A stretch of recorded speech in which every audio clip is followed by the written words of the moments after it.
할렐루야. 우리 옆에 분한테 인사하십시다. 하나님은 당신을 사랑하십니다. 나도 당신을 사랑합니다. 할렐루야. 어느 효자가 있었대요. 효자가 있었는데 혼자 멀리 어머니가 저 시골에 멀리 떨어져 계시기 때문에 어머니 생각이 나서 이런 생각을 합니다. 이번 성탄절에는 뭔가 우리 어머니를 위해서 뭔가 선물을 하나 드렸으면 좋겠는데 도대체 어떤 선물이 좋을까 고민을 하다가 혼자서 사시기 외로우시니까 새를 한 마리 선물을 해야 되겠다 라고 해서 이 새는 1분에 400단어를 구사하고 그리고 또 이계 국어를 하는 이러한 새, 정말 귀한 새죠. 이 새를 한 마리 선물을 해야 되겠다 생각을 하고 그것을 사서 보내면 어머니가 심심하지 않게 이 새와 대화를 나누고 그러면 대화할 상대도 있고 그래서 참 너무 좋겠다. 그리고는 그 금을 들여가지고 그 금이 얼마냐면 5,000불, 우리가 500만 원이 넘는 돈을 주고 새를 한 마리 사서 정말 큰 마음 먹고 그 어머니에게, 그 외로운 어머니에게 서로 대화를 나누라고 그렇게 해서 보냈습니다. 그래서 고향의 어머니에게 그 새를 성탄절을 맞아서 보냈는데 이 새가 잘 도착했나 이렇게 궁금해서 어머니에게 전화를 드렸어요. 어머니, 제가 보내드린 선물 잘 받으셨습니까? 그랬더니 이 어머니가 그래 참 고맙다. 어떻게 이렇게 귀한 새를 다 보냈구나. 성탄절 저녁에 너무너무 맛있게 잘 구워 먹었다.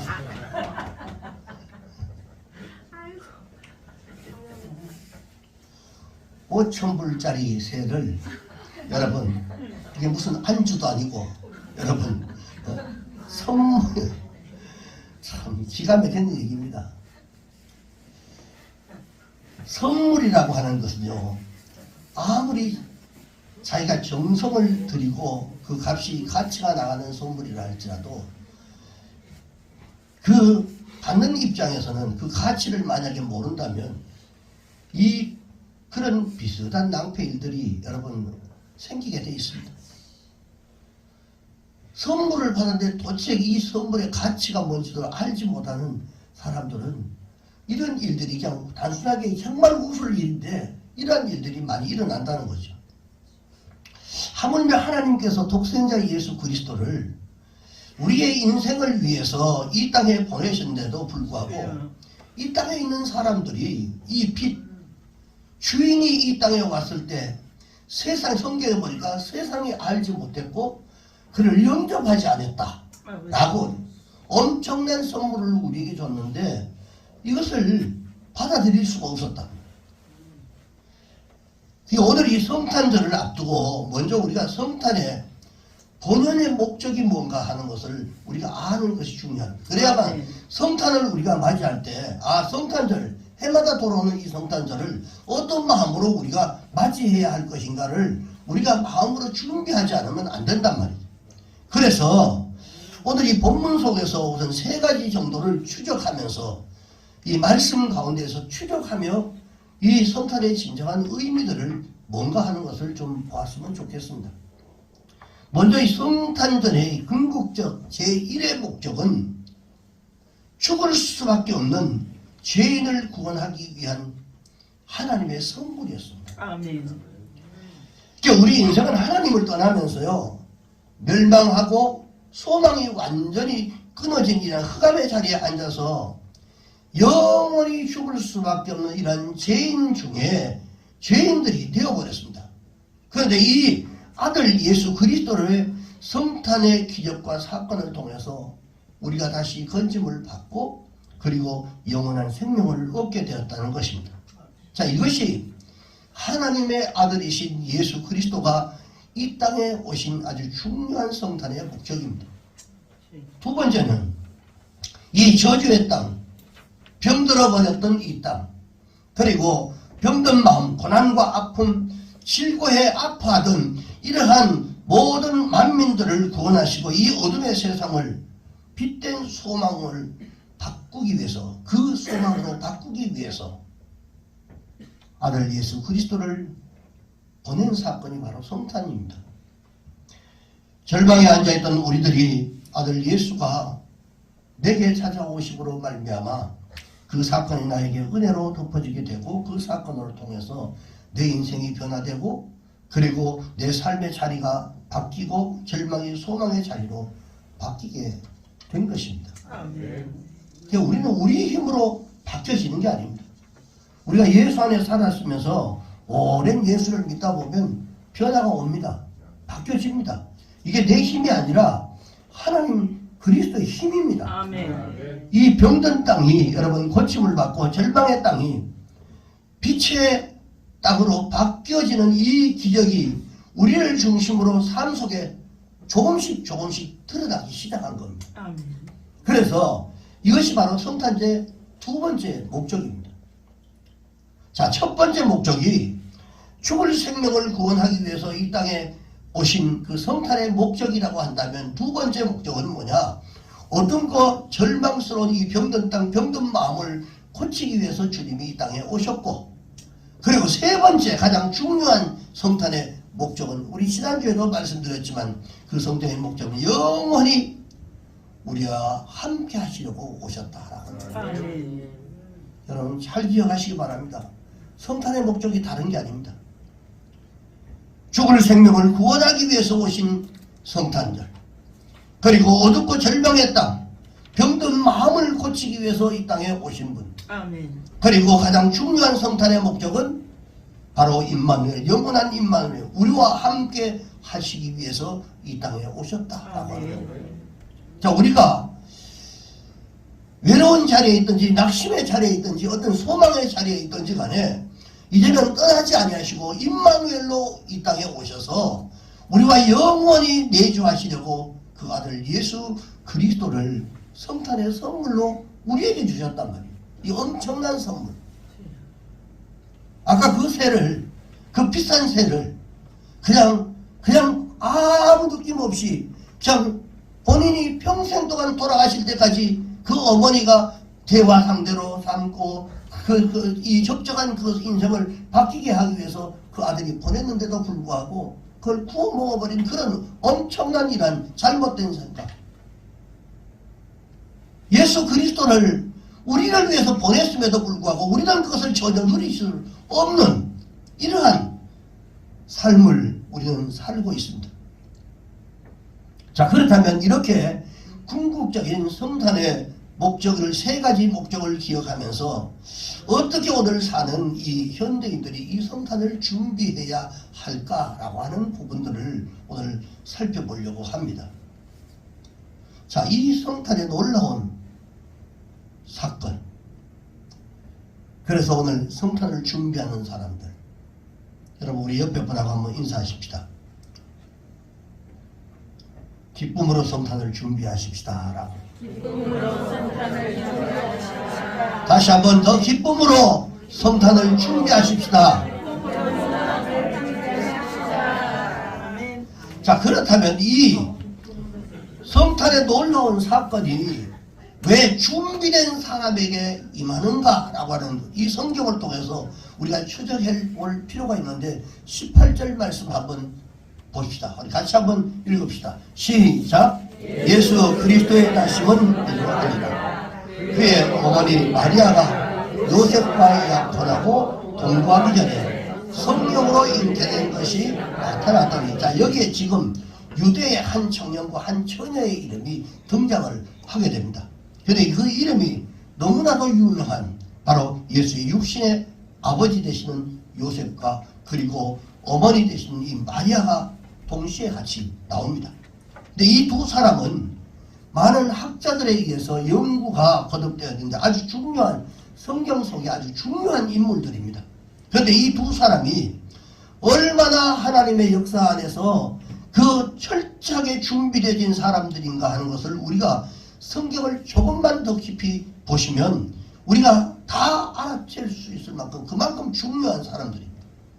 이 하나님의 독생자이신 바로 예수 그리스도를 이 땅에 육신의 몸을 빌려 보내시는데, 예를 들어서 저 건너방 사랑방에 앉아서 화투치던 여자에게 야 하나님이 나타나셔서 야 내가 오늘 너에게 성령으로 잉태된 아들 예수를 내가 보내겠다 라고 하실 일은 전혀 만무하다는 겁니다.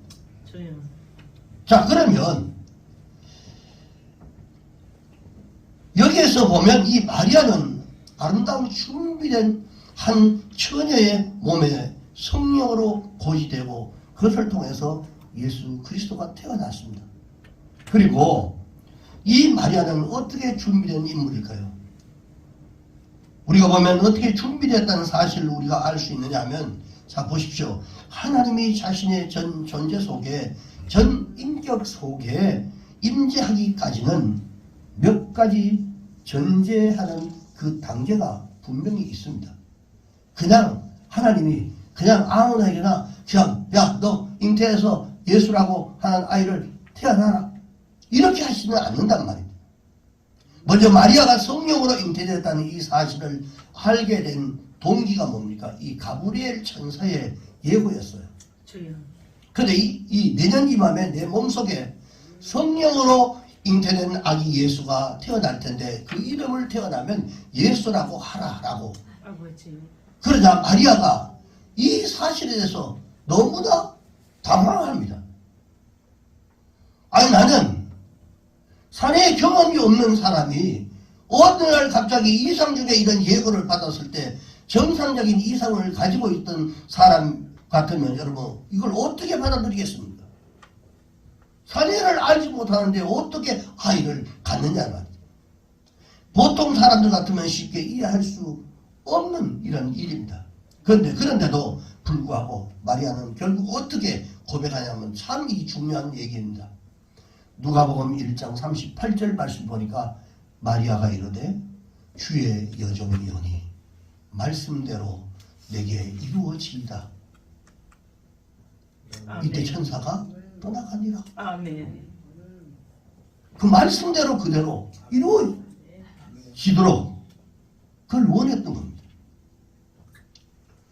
자, 이거 무엇을 반증하는 얘기냐? 이미 마리아는 이런 이 정결한 처녀의 몸으로서 평소에도 하나님의 말씀에 대해서는 그 주인을 추구하고 그리고 기다리는 신앙의 그릇으로 그가 준비되어 있다는 이 사실을 우리가 알 수 있습니다.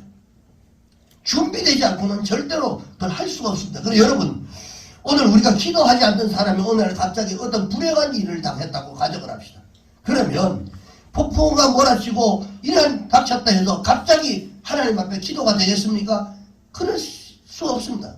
인간적인 방법이 먼저 동원될 수밖에 없다는 거죠. 평소에 기도에 대한 열망을 가지고 있고 하나님에 대해서 은혜를 사모하고 은혜를 구하던 사람이 갑자기 어떤 인생의 어려움을 닥칠 때 그때 그는 무릎을 꿇을 수가 있습니다. 아멘. 여러분 마찬가지입니다. 마리아도 평소에 진리에 대해서 이 열렬한 욕구를 가지고 있었고 뿐만 아니라 메시아가 오심에 대한 이 소망을 가지고 있었고 그가 하나님의 말씀에 기다림이 있었기 때문에 그가 이런 고백을 천사의 예고를 통해서 알 수 있게 된 것입니다. 사랑하는 여러분, 주님은 사모하고 준비된 사람에게 찾아오십니다. 아멘.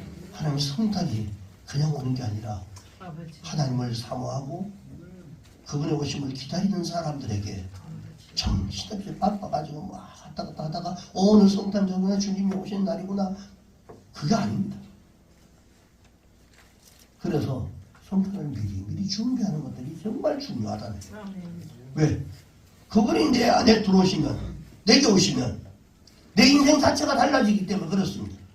그런 엄청난 분이 내게 오시기를 준비하고 있는데 내가 아무런 준비 없이 그것을 받아들일 수가 없는 거죠. 두 번째는 요셉의 경우를 보면 이 사람은 또 어떤 사람이냐면요. 성경에 보니까 마태복음 1장 19절에 보니까 그의 남편 요셉은 의로운 사람이라 그랬어요. 의로운 사람. 그를 드러내지 아니하고 가만히 끊고자 하여라고 얘기했습니다. 주여. 자, 여기 의로운 사람이라고 하는 이 단어는 뭐냐, 이시 자디크라고 하는 말입니다. 이 말은 구약에서부터 쭉 사용하면서 내려왔던 말인데, 이 경우를 보면요, 독특하게 어떤 것을 사용, 완벽한 사람, 법대로 사는 사람, 이런 사람을 가리키는 얘기가 아닙니다. 완전한 사람, 죄도 없고 완벽한 사람, 이런 사람을 가지고 얘기하는 게 아니라, 이 의로운 사람이라고 말했을 때, 예를 들어 노아를 당대의 의로운 자라고 얘기했어요. 그리고 이 욥을 의로운 사람이라고 했고, 요셉을 성경의 의로운 사람이라고 지칭을 하고 있습니다. 근데 이시자다크라고 하는 이 의로운 사람이라는 이 용어의 의미는 한 개밖에 없습니다. 그게 바로 뭐냐면, 그가 부족하지만, 주여. 그가 연약하지만, 주여. 그리고 때로는 넘어지지만 주여. 늘 하나님 앞에 서 있기를 즐거워하는 사람. 아멘. 바로 이 요셉도 결국은 히브리의 사람으로서 준비된 한 청년으로서 예수 그리스도의 육신의 아버지가 될 존재로서 이 다윗의 계보 속에서, 아니면 유다 지파의 그 계보 속에 준비된 인물이었다라고 하는 겁니다. 요셉에게 정혼한 이 아내가 있었습니다. 여기 정혼이라고 하는 이 개념은 다른 게 아닙니다. 약혼에 해당하는 단계지만, 그러나 이 단계는 약혼을 단계지만 그 내용에 결혼과 똑같은 법적인 효력이 발생하는 그런 단계까지 간 겁니다. 그래서 마태복음에 보니까 하나님께서 이 요셉의 마음을 미리 아시고 뭐라고 그랬습니까? 내 약혼녀 마리아 데려오기를 두려워하지 말라, 그렇게 말하지 않고 20절에 보니까 내 아내 데려오기를, 이 아내라고 하는 말을 씁니다. 아내 데려오기를 무서워하지 말라. 이 아내라고 이미 지칭을 합니다. 이것은 정혼한 관계였지만, 우리식 개념으로 보면 약혼에 해당하는 관계였지만, 이 관계를 아내로, 남편으로 이미 규정을 하고 있습니다. 실질적인 부부입니다, 부부. 그런데 여기서 유대 결혼법을 우리가 이해하면 쉽게 풀릴 해답인데, 이 유대인들은요, 2번을 결혼을 합니다. 그런데 첫 번째는 신부집에서 결혼을 합니다. 이게 이제 가나의 혼인잔치의 이야기입니다. 그리고 신랑이 신부의 집에 가서 신부 아버지하고 몸값을 흥정을 합니다. 흥정을 해요. 신랑은 신부를 데려오기 위해서 반드시 신부 집에다가 몸값을 지불하게 되는데, 이 몸값이라는 것은 우리식의 어떤 개념으로 어떤 노예 개념을 돈 주고 사가져오는 그런 개념이 아니란 말이에요. 그게 아니라 적어도 이 아리따운 신부, 당신들이 귀하게 키워낸 이 아름다운 신부를 데려가기 위해서 그만한 상응하는 가치를 지불해야 된다는 이런 개념에서 몸값을 신부의 아버지한테 지불해야 되는 거예요. 그냥 돈 주고 사오는 개념이 아닙니다. 그래서 그만큼 이 아내를 데려오는 자체가 굉장히 귀하게 그 아내를 데려오는 겁니다. 그런데 이 흥정하는 데는 다 이유가 있습니다. 자, 이 흥정에는 이유는 몸값을 양가가 흥정하는 그 가운데, 우리는 형편이 어렵고 지금 요만큼밖에는 우리가 없어, 이런 그 흥정 가운데서 양쪽의 집안의 살림의 규모를 알게 되고, 그리고 사정을 알게 되고, 정보 교환의 수단으로 몸값을 흥정을 하게 됩니다. 그리고는 이 당장 돈이 없으면 금방 못 데려갑니다. 그러면 1년 후에 준비해서, 그러면 1년 여유가 있어서 1년 있다가 또는 특정한 어떤 기간을 정해 그 후에 신부를 준비한 다음에 데리고 오도록 그렇게 되어 있습니다. 그러면 이것은 유대인의 독특한 결혼법입니다. 그러니까 이 두 사람은 정혼한 실질적인 부부였어요. 그러나 지금 떨어져 있습니다. 지불하고 데려오지를 못했지만, 그러나 실제로 부부 관계에 있습니다. 여러분, 근데 신명기 22장에 보니까 어떤 내용이 담겨 있냐면요, 이런 결혼을 한 아내의 몸으로서 만약에 음행한 사실이 드러나거나, 아니면 그렇게 된 경우는 성 밖으로 데려나가서 돌로 쳐 죽이는 법이 있어요. 죽여야 됐습니다. 그리고 그것을 쳐 죽여도 아무도 얘기할 사람이 없습니다. 그 조그만 아내의 부정한 사실을 알리고 결국은 이 요셉에게는 두 가지 선택밖에 없어요. 하나는 이 부정한 임신을 했다니까 이 부정한 사실을 알리고 돌로 쳐 죽이는 법대로 하는 방법밖에 없었어요. 그리고 또 한 가지는 그 법보다도 더 높은 의, 그게 바로 뭐냐면 여기에서 말하는 의로움. 그때 아까 20절에 말씀했던 것처럼 그 위에서 얘기했던 것처럼 이 일을 가만히 끊고자 했다라고 합니다. 끊고자 했다는 말은 조용히 이 일을 덮고자 했다. 이런 엄청난 사건인데 여러분 같으면 이 엄청난 사건을, 엄청난 일을 조용히 어떻게 이해가 됩니까, 여러분? 이게 의로움입니다. 왜? 내 자신 일 때문에 하나님께서 말씀하셨기 때문에. 그래서 요셉으로서는 감당할 수 없는 이 돌발적인 사태가 벌어졌기 때문에 어쨌든 사람을 살리는 쪽으로 그가 생각을 했단 말이죠. 그러나 그 정혼한 아내를 살려내는 바로 그 의로움이 바로 태중의 아기 예수를 살리는 복된 결과를 낳았다라고 하는 겁니다.